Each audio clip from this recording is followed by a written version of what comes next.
এরকম করে মাছের ডিমের ঝুরা বানিয়ে নিতে পারেন। এটা খুবই ভালো লাগে খেতে।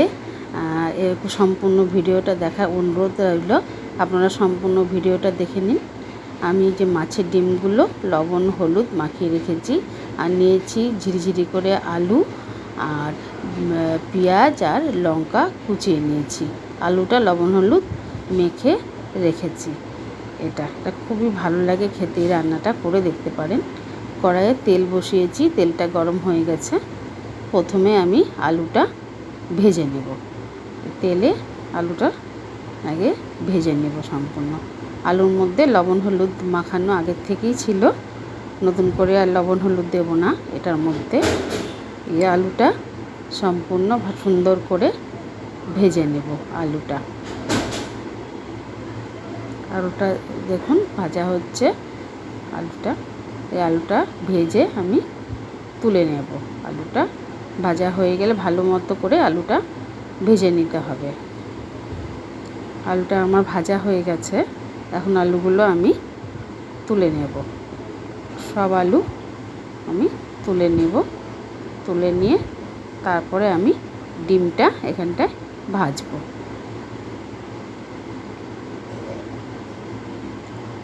আলুগুলো সব তুলে নিয়েছি আমি।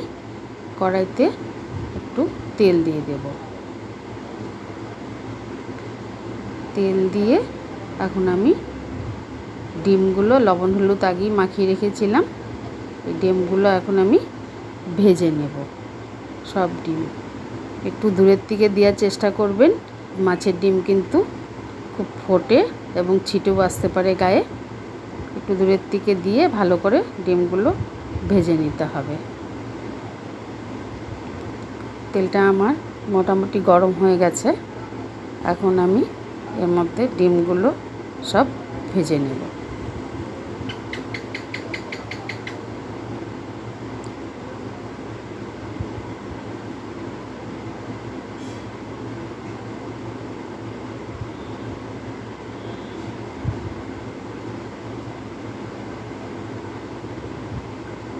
আমি কড়াইয়ে ডিমগুলো দিয়ে দিলাম সব। এখন খন্তা দিয়ে আস্তে আস্তে ওগুলো ভেঙে ছোট ছোট করে একদম সুন্দর করে এটাকে ভেজে নেব। ডিমটা খুব ভালো করে ভাজতে হবে, না আষ্টে গন্ধ কিন্তু থাকে মাছের ডিমে। ডিমটাকে খুব ভালো করে ভেজে নিতে হবে। আপনারা এরকম করে মাছের ডিমের এইভাবে ঝুরা বানিয়ে নিতে পারেন।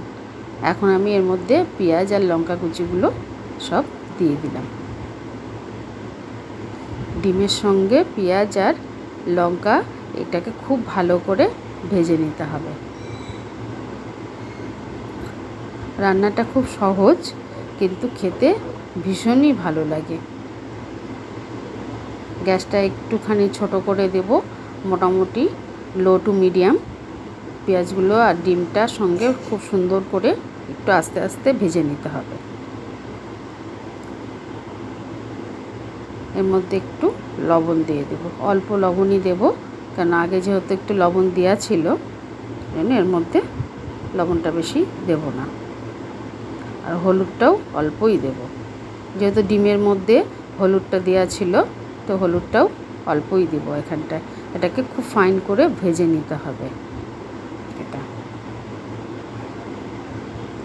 এটা এমনি ডিমের এইভাবে ঝোড়া করলে খুবই ভালো লাগে, ডাল দিয়ে সঙ্গে বা এমনি আপনি ভাতের সঙ্গে শুধুও খেতে পারেন, খুবই ভালো লাগে খেতে এটা।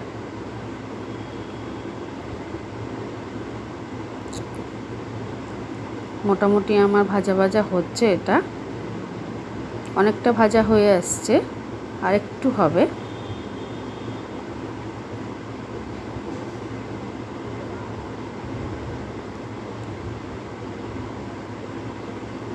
এটা গ্যাসটাকে ছোট করে দিয়ে মোটামুটি লো টু মিডিয়াম করে নিয়ে এটাকে ভাজতে হবে। বড় কড়া থাকলে এটা পুড়ে যাওয়ার চান্স থাকে, ওই জন্য একদম হাই ফ্লেমে এটা ভাজা যাবে না, একটু কমিয়ে দিয়ে ভাজতে হবে। দেখুন কি সুন্দর হয়েছে ভাজাটা, দারুণ, এগুলো খেতে দারুণ লাগে। বারবার বলছি খেতে খুব ভালো লাগে, একবার করে দেখবেন, সত্যিই খুব ভালো লাগে এইভাবে খেতে।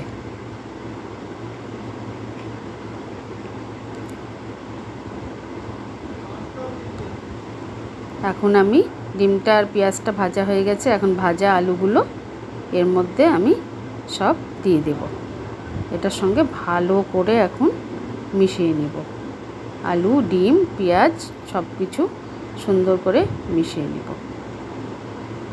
এর মধ্যে আর কোনো রকম মশলা দিলে কিন্তু এটা ভালো লাগবে না।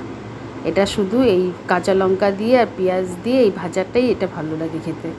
এর মধ্যে মশলা দিলে এটার টেস্টটা নষ্ট হয়ে যাবে। আপনারা এরকম করেই এটাকে ডিমটাকে এইভাবেই ঝোড়া বানিয়ে নেবেন, দেখবেন দারুণ টেস্ট খেতে। আলুটা আমার ভাজাই ছিল, যার জন্য এটাকে আর বেশিক্ষণ ভাজতে হবে না। এটার সঙ্গে সুন্দর করে একটু সম্পূর্ণটা মিশিয়ে নিলেই হয়ে যাবে। আপনারা এই ভিডিওটা দেখুন, দেখে নিজেরা একবার বানিয়ে দেখুন, সত্যি ভালো লাগে খেতে। আপনারা আমার পাশে থাকুন, এই আছেন আপনারা আমার পাশে, সেটাই জন্যই আমার আরও খুব ভালো লাগে। এখন আমি গ্যাসটা অফ করে দেব। আমার এটা হয়ে গেছে, এটা আমি নামিয়ে নেব। এখন এটা আমার কমপ্লিট হয়ে গেল মাছের ডিমের